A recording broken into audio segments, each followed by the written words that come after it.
Hi എല്ലാവർക്കും നമസ്കാരം. ഇന്ന് നമുക്ക് വറുത്തരച്ചൊരു സദ്യ സാമ്പാറിൻ്റെ റെസിപ്പി നോക്കിയാലോ. സദ്യയിലെ മെയിൻ ഐറ്റമാണ് സാമ്പാർ. ഇന്ന് നമുക്കൊരു വറുത്തരച്ച സദ്യ സാമ്പാറിൻ്റെ റെസിപ്പി നോക്കിയാലോ. റെസിപ്പിയിലേക്ക് പോകാം. അതിനായിട്ട് ഞാനിവിടെ കുറച്ച് പച്ചക്കറികളൊക്കെ എടുത്ത് വെച്ചിട്ടുണ്ട്. നിങ്ങളുടെ കയ്യിൽ ഏത് വെജിറ്റബിൾസ് ആണോ ഉള്ളത് അത് നമുക്ക് എടുക്കാവുന്നതാണ്. ആദ്യം തന്നെ നമുക്ക് പരിപ്പ് കുക്ക് ചെയ്തെടുക്കണം. അതിന് വേണ്ടി ഒരു പ്രഷർ കുക്കറിലേക്ക് നമുക്ക് തുവരം പരിപ്പ് കഴുകിയിട്ട് കൊടുക്കാം. അതിലേക്ക് കുറച്ച് മഞ്ഞൾപ്പൊടിയും കൂടെ ചേർത്ത് കൊടുക്കാം. ഇനി ഇതിലേക്ക് കുറച്ച് വെള്ളം കൂടെ ചേർത്ത് കൊടുത്തിട്ട് നമുക്ക് കുക്കർ അടച്ച് വെച്ച് 2 വിസിൽ വരുന്നത് വരെ നന്നായിട്ടൊന്ന് വേവിച്ചെടുക്കണം. പരിപ്പ് നന്നായിട്ട് കുക്കായി കിട്ടണം. 2 വിസിലിന് ശേഷം കുക്കർ ഓപ്പൺ ചെയ്ത് ഞാനിപ്പോൾ പരിപ്പ് ഒരു വിസ്ക് വെച്ച് നന്നായിട്ടൊന്ന് ഉടച്ചെടുത്തിട്ടുണ്ട്. ഇനി ഇത് വെജിറ്റബിൾസ് ഒന്ന് കുക്ക് ചെയ്തെടുക്കണം. അതിന് വേണ്ടി ഉരുളിയിലേക്ക് കഷ്ണങ്ങളെല്ലാം ഇട്ട് കൊടുത്തിട്ടുണ്ട്. തക്കാളിയും വെണ്ടയ്ക്കയും നമ്മളിതിലേക്ക് ഇട്ട് കൊടുത്തിട്ടില്ല. ഇതിലേക്ക് ആവശ്യത്തിന് വെള്ളം ഒഴിച്ച് കൊടുക്കുക. മഞ്ഞൾപ്പൊടി ഉപ്പും കൂടെ ചേർത്ത് കൊടുത്തിട്ട് എല്ലാം കൂടെ നന്നായിട്ടൊന്ന് മിക്സ് ചെയ്തെടുക്കുക. ഇൻഗ്രീഡിയൻസിൻ്റെ ലിസ്റ്റിലും കറക്റ്റായിട്ട് ഡിസ്ക്രിപ്ഷൻ ബോക്സിൽ കൊടുത്തിട്ടുണ്ട്. ഇനി ഇത് അടച്ച് വെച്ച് നന്നായിട്ടൊന്ന് കുക്ക് ചെയ്തെടുക്കണം.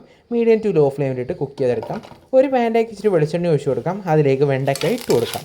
ഇനി ഇത് നന്നായിട്ടൊന്ന് വഴറ്റിയെടുക്കണം. മീഡിയം ടു ലോ ഫ്ലെയിമിലിട്ട ശേഷം നന്നായിട്ടൊന്ന് വഴന്ന് വരുമ്പോൾ ഇതിലേക്ക് നമുക്ക് തക്കാളി ചേർത്ത് കൊടുക്കാം. തക്കാളിയും കൂടി ഇട്ടിട്ട് ഒരു 5 മിനിറ്റ് നന്നായിട്ടൊന്ന് വഴറ്റിയെടുത്ത ശേഷം നമുക്ക് ഫ്ലെയിം ഓഫ് ചെയ്ത് കൊടുക്കാം. നമ്മുടെ വെജിറ്റബിൾസൊക്കെ നന്നായിട്ട് വെന്ത് വന്നിട്ടുണ്ട്. നമുക്ക് ലിഡ് ഓപ്പൺ ചെയ്ത ശേഷം വഴറ്റി വെച്ചിരിക്കുന്ന ഈ വെണ്ടയ്ക്കയും തക്കാളിയും കൂടെ അതിൻ്റെ കൂടത്തിലേക്ക് ചേർത്ത് കൊടുക്കാം.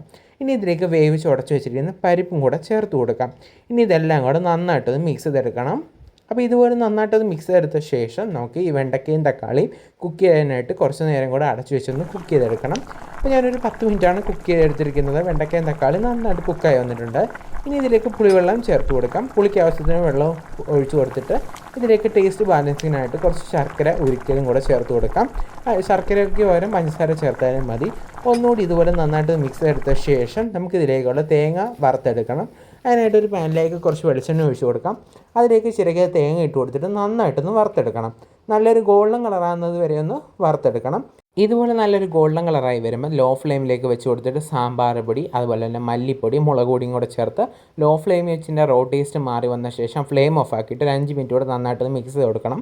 അല്ലെങ്കിൽ പൊടികൾ വരിഞ്ഞു പോകും. എന്നിട്ട് മിക്സഡ് ജാറിലിട്ട് നല്ല ഫൈൻ പേസ്റ്റായിട്ട് അരച്ചെടുക്കണം. ഒട്ടും വെള്ളം ചേർത്ത് അരച്ചെടുക്കരുത്. ആ തേങ്ങയിൽ നിന്നുള്ള എണ്ണ ഇറങ്ങിയിട്ട് വേണം നന്നായിട്ട് അരഞ്ഞ് കിട്ടാനായിട്ട്.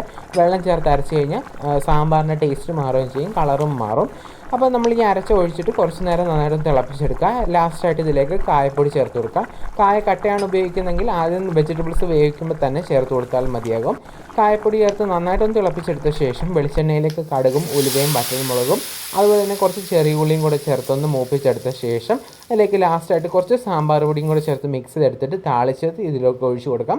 താളിച്ചത് ഒഴിച്ച് കൊടുത്തിട്ട് ഒരു 10 മിനിറ്റ് അടച്ച് വെച്ചിട്ടാണ് എന്നോട് മിക്സ് ചെയ്തെടുക്കുന്നത്. നല്ല ടേസ്റ്റി ആയിട്ടുള്ള സദ്യ സാമ്പാറാണ്. അപ്പോൾ എല്ലാവരും ഒന്ന് ട്രൈ ചെയ്ത് നോക്കണേ.